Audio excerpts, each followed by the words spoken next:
Sobrang daming lechon belly nga ang lulutuin ko ngayong araw dito sa aking dream kitchen at samahan nyo nga kami dumaan nga sa gilid ng bangin at tumawid sa ilog para nga may hatid do mga pamimigay kong pagkain.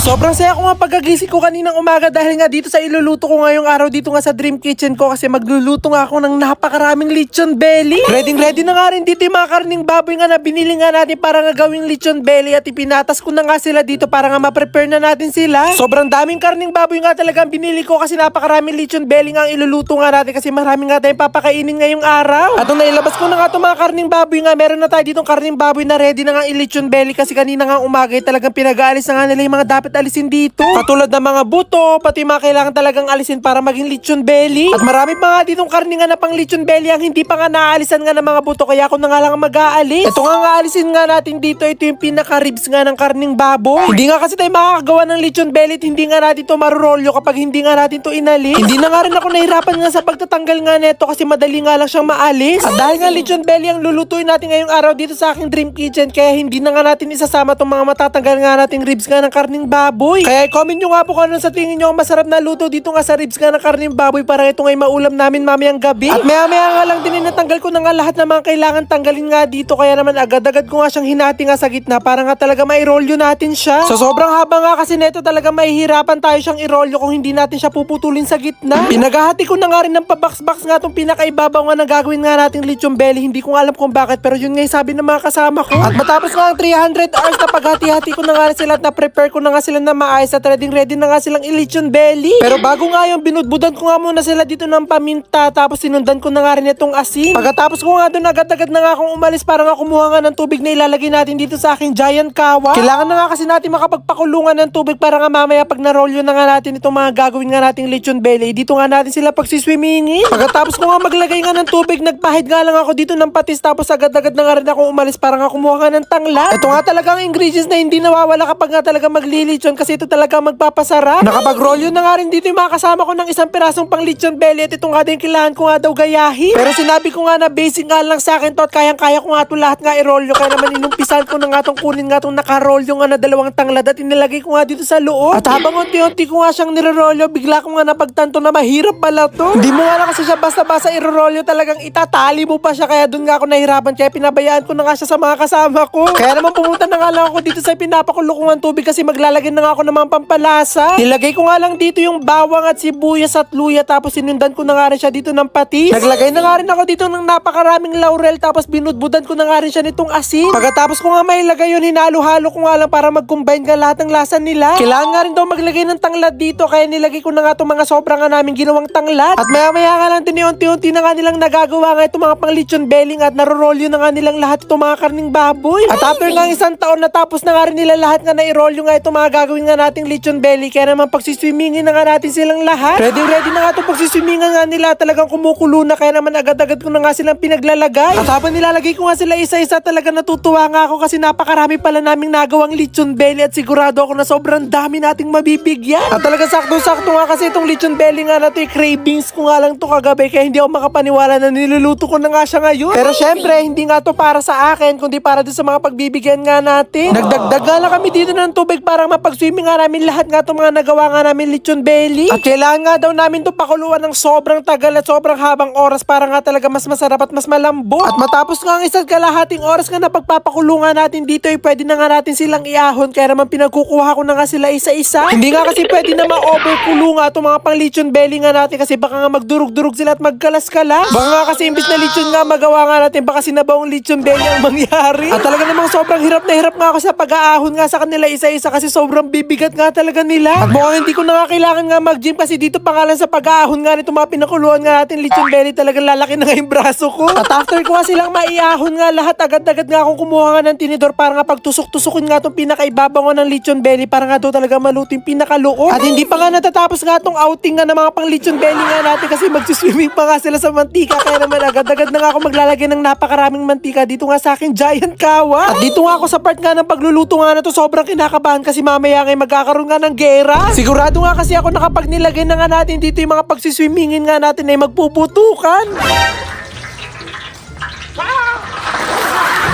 Ito naman kasi. Tuwang-tuwa pa nga ako dito kasi nalagay ko na nga yung belly nga natin pero hindi pa nga nagpuputukan pero maya-maya nga lang din nagulat ako kasi nagsimula na nga yung gera.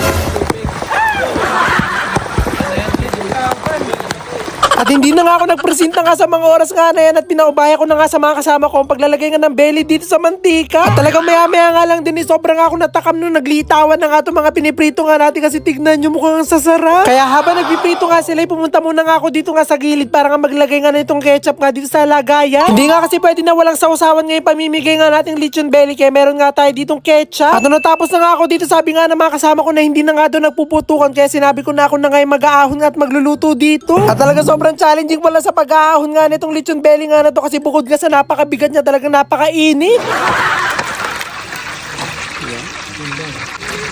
Luto mo.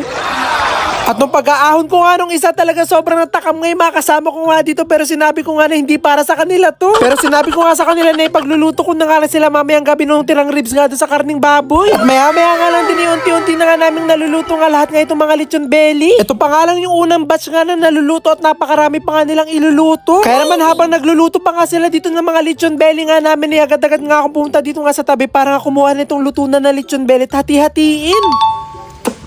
Yun.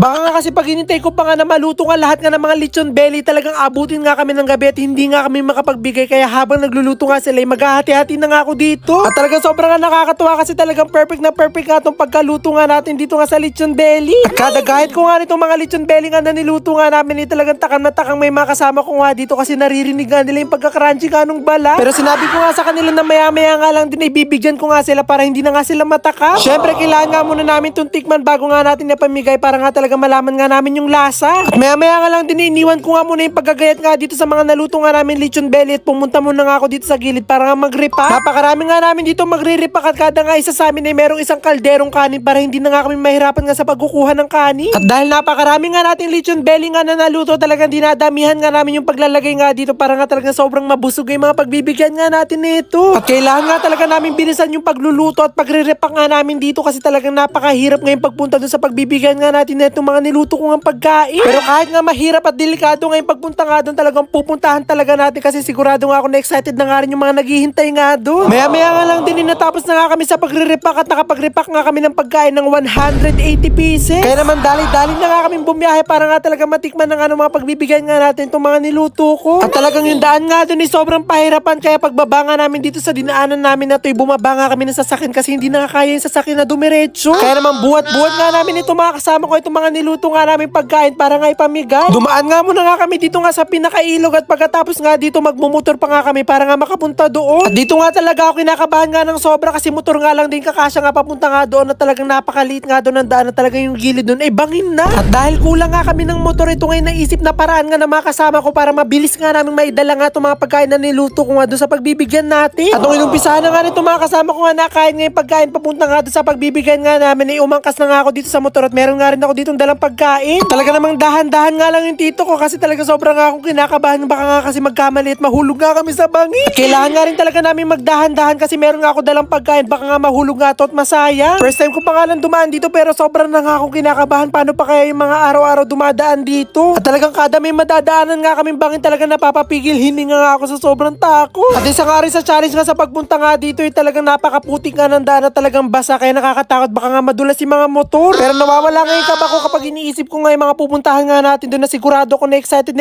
na. At matapos nga pagbiyahe nga natin ng 20 minutes nga sa napakadelikadong daan nga natin nakarating na nga rin tayo dito nga sa lugar na pagbibigyan natin. At nawala nga bigla yung kaba at pagod ko pagpunta ko nga doon kasi talaga sinalubong ako ng mga nakangiting mga bata. Dito nga sa pinuntahan nga natin ay merong napakaliit na eskwelahan pero sobrang daming mga estudyante. Sa sobrang layo at liblib nga kasi ng lugar nga na to hindi naman nga pwede na pumunta pa nga sa bahay yung mga bata para nga pumasok sa eskwelahan kaya meron na nga sila ditong eskwelahan na sarili. Pero yung eskwelahan nga nila dito talaga sobrang onte na mga classroom at talaga sobrang liit. Yung kada isang classroom meron nga dong grade 1, grade 2, grade 3. Kaya yung grade 1, grade 2, grade 3 talagang sama-sama nga sila sa iisang classroom. Kaya yung mga natututunan ng grade 1 ay talagang pang grade 3 na. Ganito nga lang yung mga itsura nga ng classroom nga nila dito na talagang sobrang nga nakakalungkot at nakakapanglumo. Paano kaya kung dito na pupunta yung mga kinukurap na mga politiko? Ito nga talaga yung una ko nga napansin pagpunta ko nga dito talaga sobrang ako nalungkot nga dahil sobrang daming estudyante pero onti ng mga classroom. classroom. Kaya sa mga patuloy dyan nagnanakaw ng pera ng bayan, maawa naman po kayo sa mga kapwa nyo Pilipino. Yung dapat sa kanila napupunta yung mga binabayad nating tax kaso napupunta sa mga magnanakaw. At dahil nga dito sa nakita ko nga sa lugar nga na to, hindi nga ito yung unang beses na pupunta nga ako dito at talagang babalik nga ako dito. At talagang saludo nga rin ako sa mga teacher nga na nandito kasi talagang kahit nga napakaliblib nga ng lugar nga na to, talagang binabiyahe nga nila to araw-araw para lang makapagturo. Kaya naniniwala talaga ako na deserve ng mga guro talaga natin ng mataas na sahod. At mabalik na nga tayo dito nung nailabas ko na nga lahat nga ng pagkain eh, sinimulan ko na nga rin itong pagbibigay nga dito sa mga bata. At talagang mas lalo nga ako nalungkot nung may nagkwento nga sa akin na yung mga araw-araw natin kinakain katulad ng mga kanin, yung mga sardinas, talagang sobrang bihira lang talaga nilang makain. Actually, hindi lang bihira, talagang sobrang bihira kasi yung mga kinakain nga nila dito sa pang-araw-araw, yung mga nasa paligid lang nila katulad ng mga saging, kamote, at yung mga pagkain na sa tingin natin ay simple lang pero sa kanila talagang sobrang laking halaga na. Kaya sa mga nagnanakaw dyan ng pera ng bayan, pagmasdan nyo yung mga mukha nila, sila yung ninanakawan nyo ng pangarap at pag-asa at sana naman tubuan kayo ng konsensya.